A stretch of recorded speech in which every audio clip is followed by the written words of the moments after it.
It was a city of wealth, power, and indulgence, a place where pleasure had no limits and consequences seemed non-existent.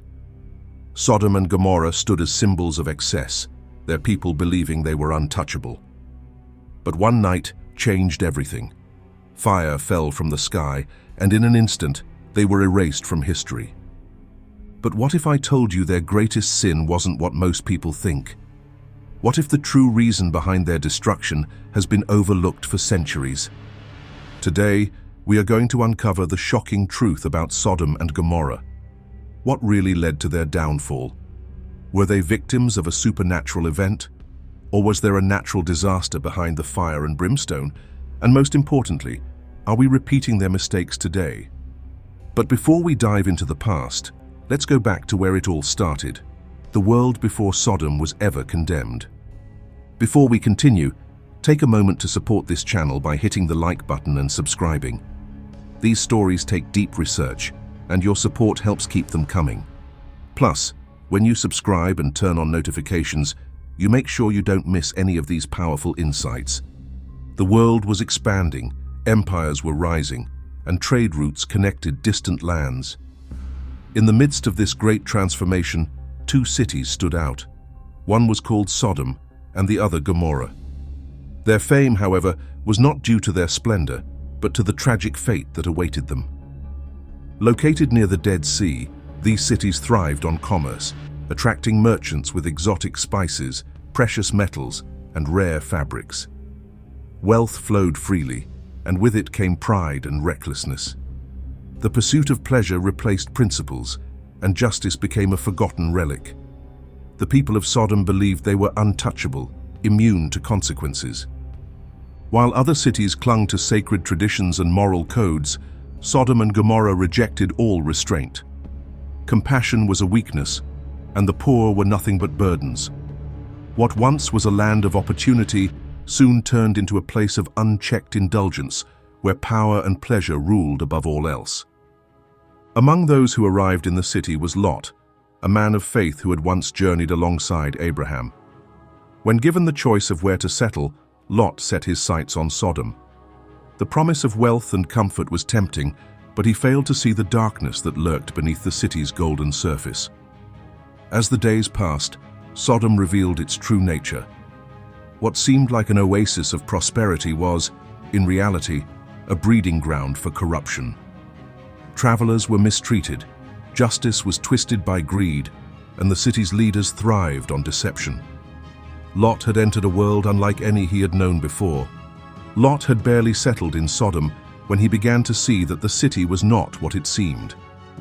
At first, the wealth and prosperity appeared promising, but the more he observed, the more he realized the truth.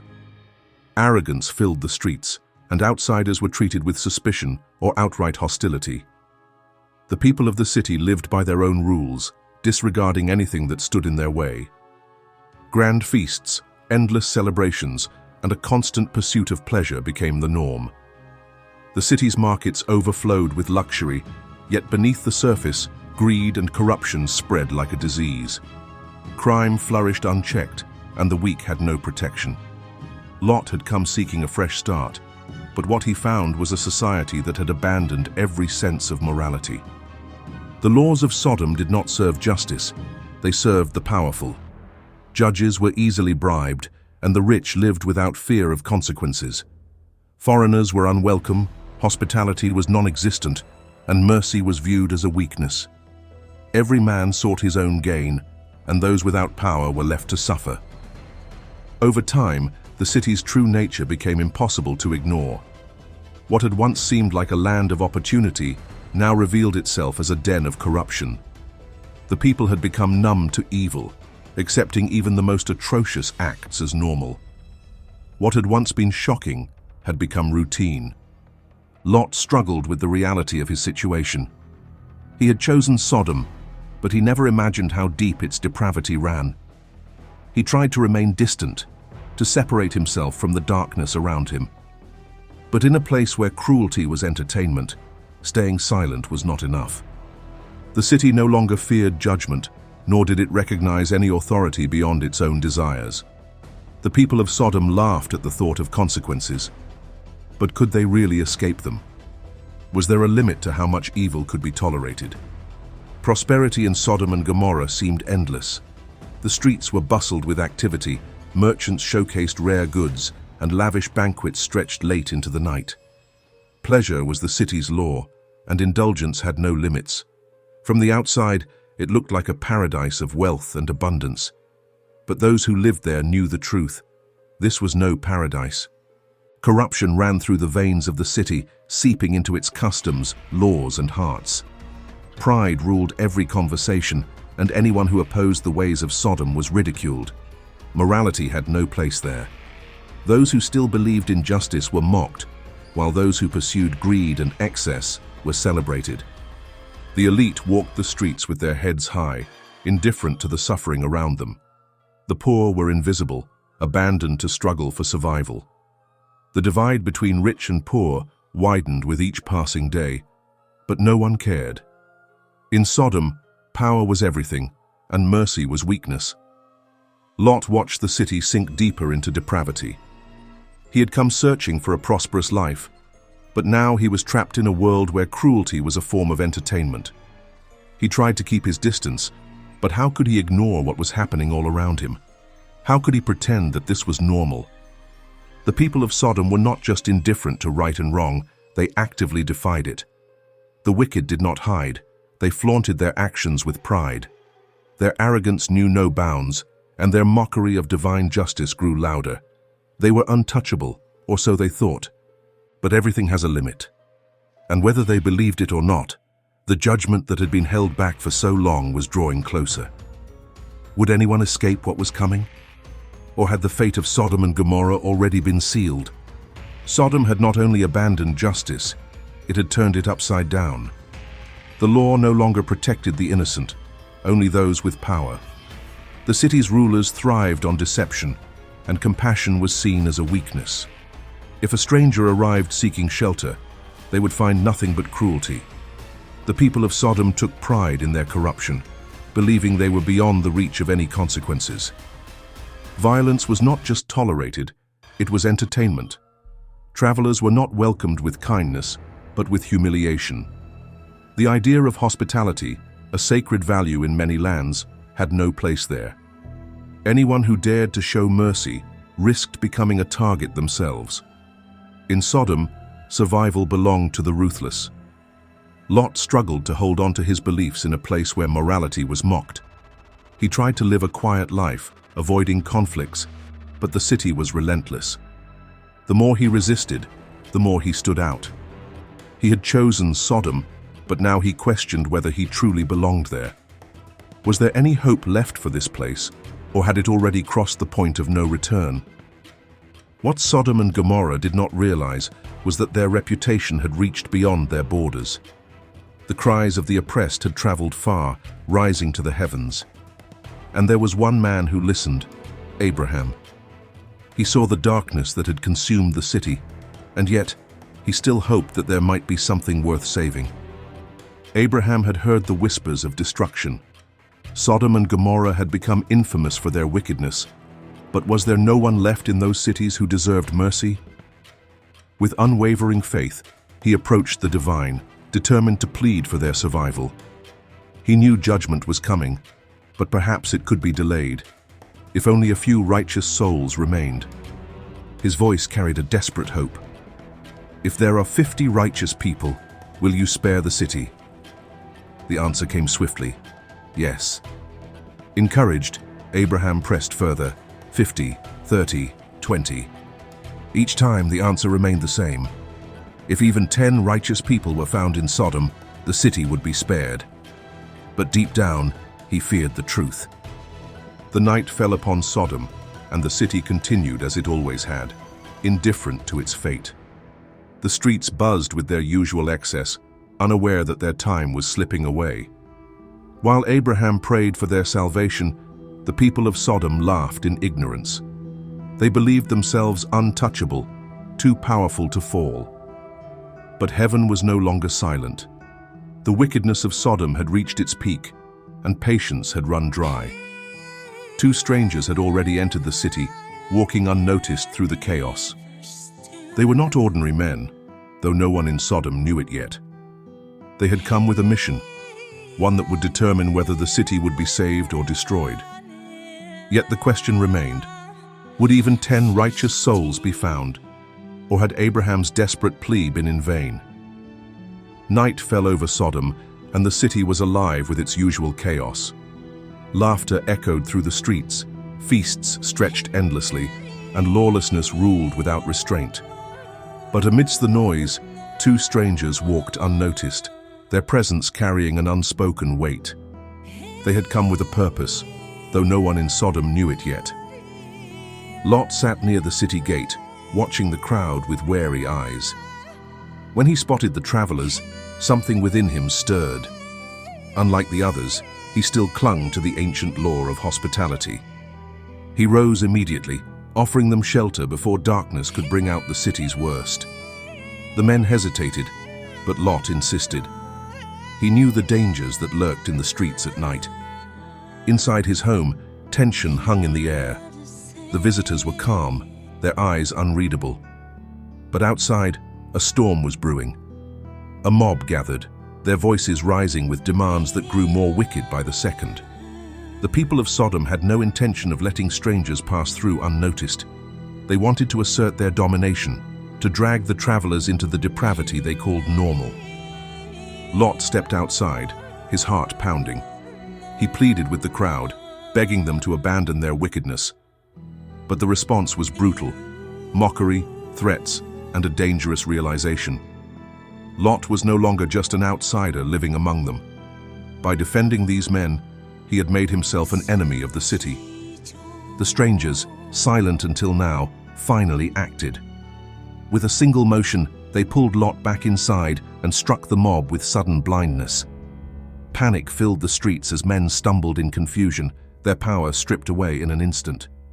The message was clear: these were no ordinary travelers.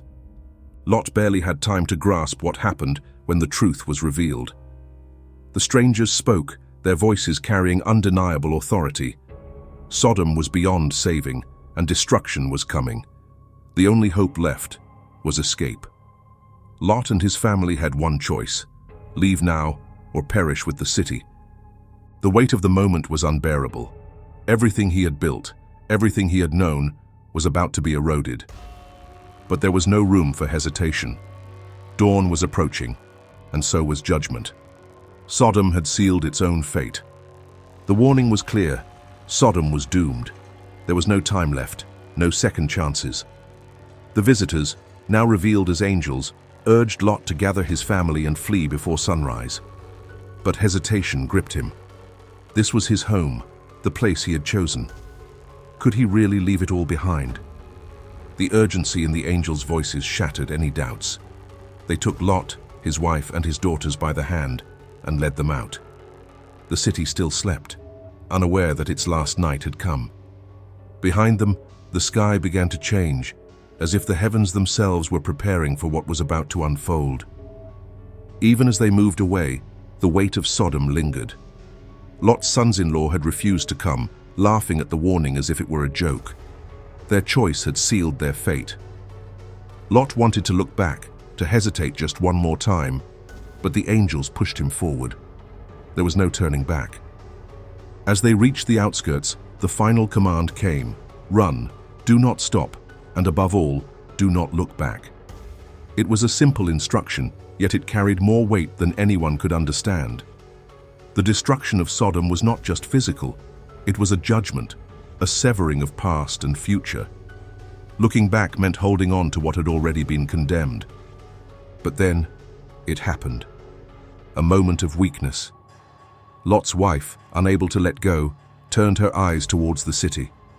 In an instant, she was gone, frozen in time, turned into a pillar of salt. She had looked back, and Sodom had claimed her. The rest of them kept running, their breath heavy, their hearts pounding. Behind them, the sky erupted in flames. Fire and brimstone rained down, consuming everything in an inferno unlike any that had ever been seen. The once proud city was no more. Its towers, its riches, its people, all reduced to ashes in mere moments. The land trembled as if the earth itself mourned the loss. Smoke rose high into the heavens, a grim monument to what had been. The people of Sodom had believed themselves untouchable, but in the end, their arrogance had led them to their own destruction. The fire had consumed Sodom and Gomorrah, leaving nothing but smoldering ruins. The earth was scorched, the air thick with the scent of sulfur. Lot and his daughters stood at a distance, watching the smoke rise like a dark pillar into the sky. Everything they had known was gone, swallowed by the judgment they had barely escaped. But there was no time to grieve. The world they had entered was different from the one they had left. The cities were no more, and they were alone. Fear crept into their hearts. Where would they go? Who would take them in? Lot, once a man of wealth and status, now found himself a wandering refugee. They fled to the mountains, seeking safety in isolation. The weight of what had happened pressed down on them, and the silence was unbearable. No laughter, no music, no bustling streets, only the wind and the echoes of destruction behind them. For Lot's daughters, the reality was even harsher. They had lost their home, their future, and any hope of marriage. In their minds, they were the last survivors of a world that had collapsed. And, in their desperation, a disturbing thought took root. If their lineage was to continue, they would have to take matters into their own hands. One night, under the cover of darkness, they carried out their plan. Lot, weary and broken, was unaware of what was happening. By the time morning came, their twisted attempt at preserving their bloodline was complete. And from this act, two nations would be born, Moab and Ammon, whose descendants would one day shape history in ways no one could predict. The sins of Sodom had been left behind, but their consequences lingered. The destruction was not just of stone and fire, it had seeped into hearts, shaping decisions and destinies. The weight of the past could not be so easily escaped. But what happened to Lot's wife was more than just a punishment, it was a warning. Why was she the only one to suffer this fate? Was her transformation into a pillar of salt merely symbolic, or is there more to the story? The warning was clear. Sodom was doomed. Lot and his family had been given one final chance to escape, but there was no room for hesitation. The angels' voices were firm. Run for your lives. Don't stop anywhere in the valley. Do not look back. And so they ran, leaving behind everything they had ever known. The fire was already consuming the city, turning the night sky into a sea of flames. The air was thick with smoke. The cries of the perishing were drowned by the sound of destruction. But what happened to Lot's wife was more than just a punishment. It was a warning. Why was she the only one to suffer this fate? Was her transformation into a pillar of salt merely symbolic, or is there more to the story? Some say it was her grief that made her stop. Others believe it was disbelief, an inability to accept that Sodom, the city she had called home, was truly gone. Whatever the reason, she did the one thing she had been commanded not to do. She looked back. In that instant, everything changed. Her body stiffened, the very air around her seemed to solidify. She was no longer running.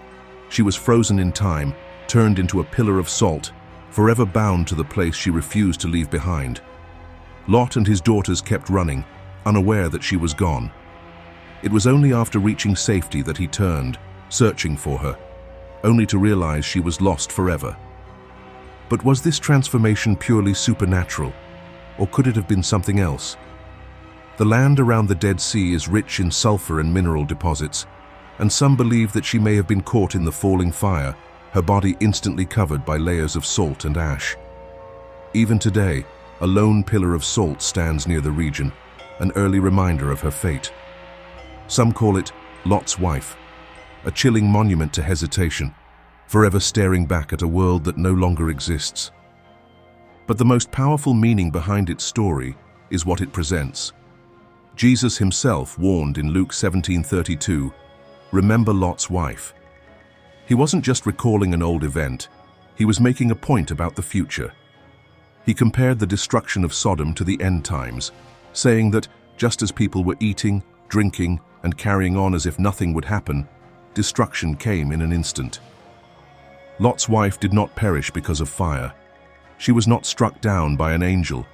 She was saved from destruction, given a path to escape, but she chose to look back. And that is what sealed her fate. She longed for what had already been condemned. She wanted to hold on to something that could no longer be saved. How many people today are making the same mistake? Clinging to the past, refusing to move forward, holding on to things that are already lost. Her story is more than history. It's a warning. A warning that, when it's time to go forward, looking back can be the most dangerous choice of all. The fire had fallen. Sodom was no more. But its lesson was only beginning. And soon, another warning would come. One that would reach far beyond the ashes of the past, into the future of the world itself. The land where Sodom and Gomorrah once stood was unrecognizable. Nothing remained but a barren wasteland, the ground covered in ash and sulfur. The sky above was entirely silent, as if mourning the destruction that had taken place. Those who passed by could feel it. This was a cursed place, one where life had been wiped away in an instant. For years, the story of Sodom's fall spread across the lands. Some spoke of it as a warning, others as a mystery. How could two such prosperous cities be reduced to nothing? Many dismissed it as legend, but those who had witnessed the fire knew the truth. The judgment had been swift, final, and undeniable. But one question remained. Was it truly divine wrath, or was there another explanation? Some speculated that the land had been struck by a natural disaster, that fire had rained down from the sky in the form of a meteor or volcanic eruption. Others believed the cities had been swallowed by an earthquake, their foundations crumbling beneath them. Still, the stories persisted. The memory of Sodom lived on, not just as a warning of destruction, but as a lesson of arrogance. The people of Sodom had believed themselves beyond consequence, untouchable in their pursuit of pleasure. But they had been wrong, and their downfall was a reminder that even the mightiest can fall in a single night. The ruins became a place of fear and curiosity. Travelers who dared to venture too close claimed the air was heavy, as if the land itself still carried the weight of its past. Some believed the spirits of Sodom lingered, trapped between worlds, forever bound to the place they had once called home. But the greatest warning was not in the ruins. It was in the hearts of those who heard the tale. Would the world learn from Sodom's fate, or would history repeat itself? As time passed, civilizations continued to rise and fall, each one believing they were different, immune to judgment. And yet, the words of old remained. When wickedness reaches its peak, destruction is never far behind. The fire had fallen once before. What would stop it from happening again?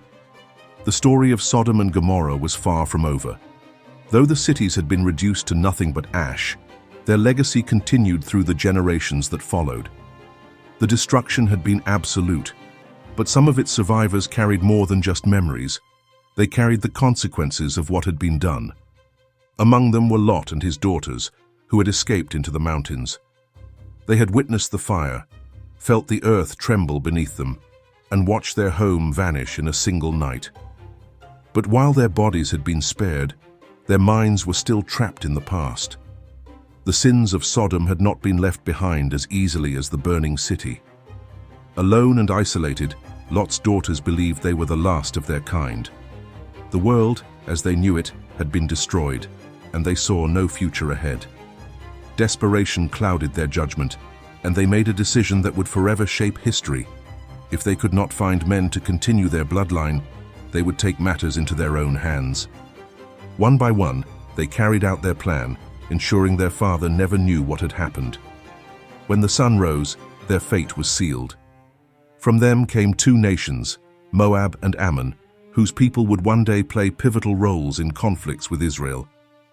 What had been born in secret would shape the course of entire civilizations. Yet, even as they moved forward, the shadow of Sodom lingered. The destruction of the cities had not emptied the cycle of corruption, only displaced it. The sins of the past had taken root in a new way, passed down through the generations. The world had not been cleansed. It had simply changed. Many believed Sodom had been an isolated case, a unique act of divine judgment. But history would prove otherwise. Over time, cities would rise with the same arrogance, the same hunger for power, the same disregard for righteousness.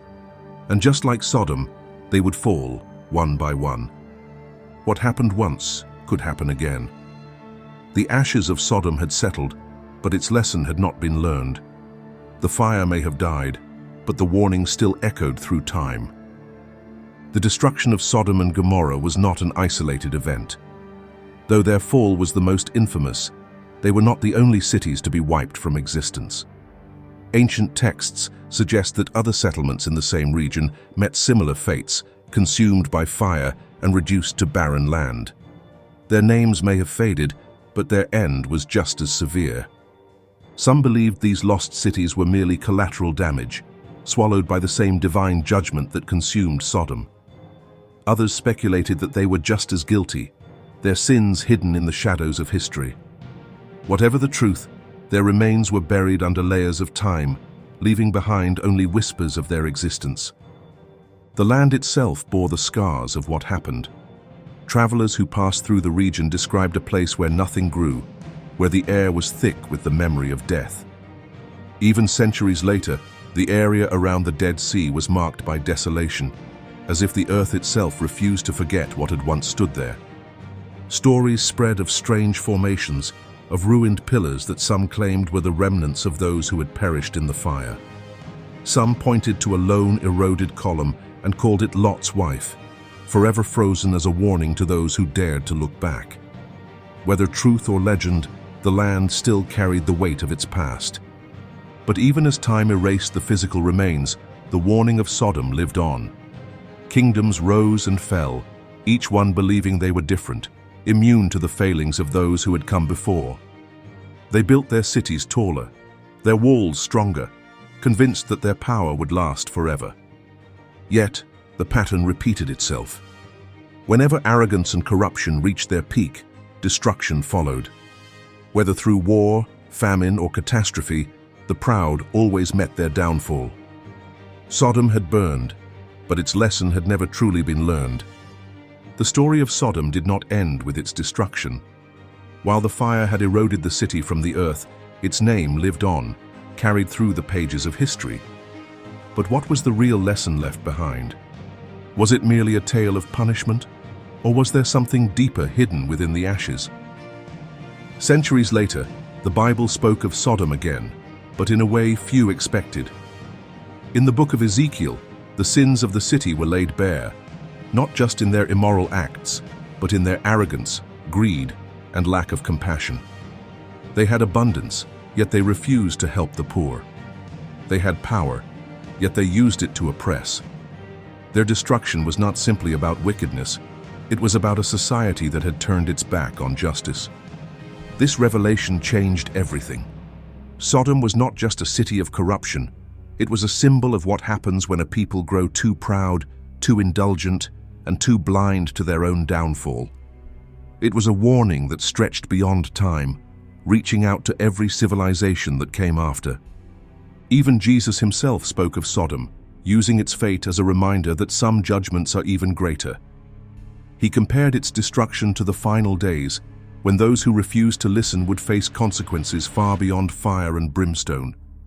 If even Sodom would have repented had it seen the truth, what excuse would those in the future have? The weight of these words was impossible to ignore. Sodom was not a relic of the past. It was a reflection of every empire, every kingdom, and every nation that had followed in its footsteps. The arrogance that led to its fall was the same arrogance that had brought down countless others. But if Sodom was a warning, was it also a second chance? Could those who heard its story use it to change their own path? Or was the story doomed to repeat itself, city after city, until nothing remained but ruins? For centuries, people have wondered, was the destruction of Sodom and Gomorrah purely divine judgment, or was there something more? Could science explain the fire that rained from the sky, or was it truly a supernatural event? The ruins of the past hold secrets, and some believe that archaeology might uncover the truth. The land where Sodom once stood is now a barren wasteland, its soil rich in sulfur, its air heavy with mystery. Ancient historians spoke of a catastrophe so violent that it left nothing behind. But what could have caused such devastation? Could it have been an earthquake, a volcanic eruption, or even a cosmic impact? Some researchers believe the answer lies in a massive explosion, possibly from a meteor strike. The force of such an event could have released intense heat, igniting sulfur deposits and causing a firestorm that engulfed the city. This theory matches descriptions of fire and brimstone, suggesting that the judgment of Sodom may have been both natural and divine. But there is something even more chilling. Excavations have uncovered evidence of settlements near the Dead Sea that show signs of sudden extreme heat. Pottery fragments appear to have been flash melted, as if exposed to temperatures far beyond anything normal. The destruction was not slow. It was instant, final, and absolute. Ancient writings outside the Bible also speak of cities wiped out by a fiery disaster. Some cultures tell of entire civilizations extinguished in a single night. Could Sodom have been one of them? Was its destruction part of a larger pattern, a warning written across history? If this was merely a natural disaster, why did it happen in a place known for its corruption? Why did the fire come only after the warnings? Coincidence, or proof that divine judgment works through the forces of nature? For believers, the message remains clear. No matter how powerful a city may be, no matter how secure its walls, no one is beyond judgment. And if Sodom fell, then who else might be next? The ruins tell a story, one of arrogance and consequence. And yet, despite all the evidence, many refuse to listen. They despised the warnings, just as Sodom did, living as if the past has nothing to teach. The name Sodom is more than just a story of the past. It is a warning for the future. When Jesus walked the earth, he spoke of Sodom not as a relic of history, but as a sign of what was to come. He compared its destruction to the final days, when judgment would once again fall upon those who refused to see the truth. His words were unsettling. He declared that if Sodom had seen the miracles that later generations had seen, it would have repented. That meant that, despite all of Sodom's wickedness, its people might have been saved, if only they had recognized the warnings. But those who came after, those who saw the truth and still rejected it, would face an even greater judgment. This was a terrifying statement. If the destruction of Sodom was not the worst punishment imaginable, then what was? What kind of judgment could be greater than fire from heaven, consuming everything in an instant? The answer was clear. What was coming would not just destroy cities. It would be global, final, and inescapable. The lesson of Sodom was not just about morality. It was about arrogance. The people believed they were untouchable, that nothing could threaten their way of life. They mocked the warnings, just as many do today. They dismissed the idea of judgment, believing that their wealth and power made them immune. But history does not lie. Every great civilization that followed the path of Sodom met the same fate. They rose in strength, indulged in excess, ignored the cries for justice, and eventually collapsed under the weight of their own corruption. Sodom was not just a city, it was a cycle, one that has repeated itself countless times. The real question is, where does the world stand now? Do we see the same signs? The obsession with wealth, the disregard for righteousness, the arrogance that blinds people to the truth? Are we, like Sodom, ignoring the warnings that have been given time and time again? The destruction of Sodom was a warning shot, an event meant to wake the world up. But did it? Or has the world simply become more skilled at ignoring the lessons of the past? The fire may have fallen once, but could it happen again? If Jesus himself pointed to Sodom as a sign of what was to come, should we not take that seriously? Should we stop and ask ourselves if we are walking the same path, repeating the same failures? For those who believe that the past is just the past, there is a dangerous lesson in store. Sodom did not believe in judgment until it was too late. What will stop the world from making the same mistake? Jesus himself spoke of its destruction. not just as history, but as a prophecy. In Luke 17:28-30, he compared the days of Sodom to the days before his return. He warned that, just as the people of Sodom carried on with life, unaware that judgment was upon them, so too would the world be in the final days. His words were unsettling. The people of Sodom ate, drank, bought and sold. They married, built their cities and pursued pleasure, thinking nothing could touch them. Then, in an instant, fire rained from the heavens, and they were wiped away. There was no warning, no time to react. It happened suddenly, and it was too late to escape. But what was Jesus really saying? Was he simply using Sodom as an example, or was he pointing to something far greater? If the final days would mirror Sodom, then what signs should we be looking for? Could it be that the very spirit that once ruled over Sodom is still at work today? The patterns are entirely familiar. Just like in Sodom, we live in a time where morality is discarded, truth is mocked, and those who speak of righteousness are ridiculed. Just like in Sodom, the world is obsessed with indulgence, drowning itself in pleasure while ignoring the warnings written in history. The same arrogance, the same belief that judgment will never come. It all repeats. But Sodom's greatest sin wasn't just immorality. Ezekiel 16:49 reveals something shocking. Pride, gluttony, and neglecting the poor were at the heart of its destruction. The people of Sodom had abundance, but they had no mercy. They were powerful, but they had no justice. Does this sound familiar? If Jesus compared the end times to Sodom, then the message is clear. History is repeating itself. And just like before, many refuse to believe that consequences will ever come. The people of Sodom laughed at the idea of destruction. They ignored the warnings, believing their city was too strong to fall. But when the fire came, nothing was left standing. The world stands at the same crossroads. The signs are there for those who choose to see them. But will people open their eyes, or will they continue to walk the same path as Sodom, convinced that nothing will happen? But what can truly be learned from their fall? Was it simply a tale of divine punishment, or was there something deeper, something that speaks to every generation? Some see Sodom as a warning against immorality, a story meant to highlight the dangers of unchecked desire. Others see it as a lesson in justice, a reminder that corruption and oppression do not go unnoticed. But in the end, one truth remains. Sodom fell because its people refused to change. Even when given the chance, they mocked the warnings. Even when destruction was near, they carried on as if nothing could touch them. This is the tragedy of Sodom, not just that it was destroyed, but that it never even tried to be saved. But what about today? If Sodom had a warning, then don't we have even more? We live in a time of knowledge where history is recorded and lessons are available for all to see. And yet, arrogance still reigns. The same mistakes are repeated, and the same voices that once mocked Sodom's judgment now laugh at the idea of any consequences in their own time.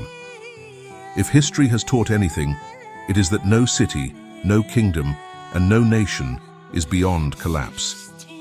The moment power leads to pride, the moment justice is ignored, the moment a people believe they are untouchable, that is when destruction comes.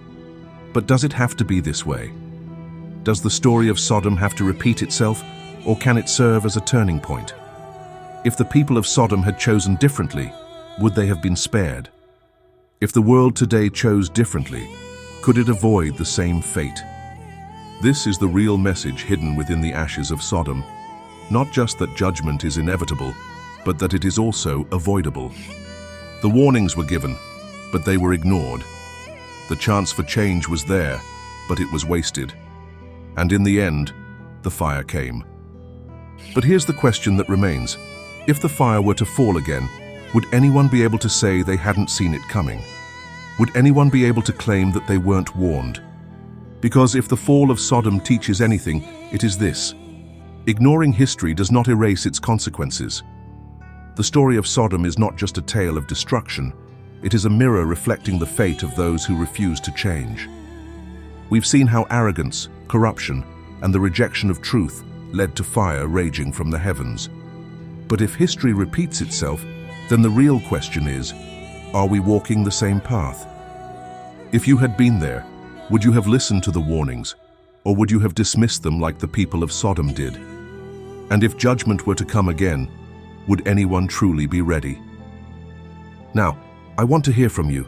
Do you think the world is repeating the mistakes of Sodom? What signs do you see today that remind you of that ancient city? Let's discuss this in the comments. If you found this story eye-opening, make sure to subscribe to the channel and turn on notifications so you don't miss upcoming videos. Also, don't forget to leave a like to support this work and help spread these powerful lessons. And if you've made it this far, comment, "The fire will fall again," so I know you watched until the end.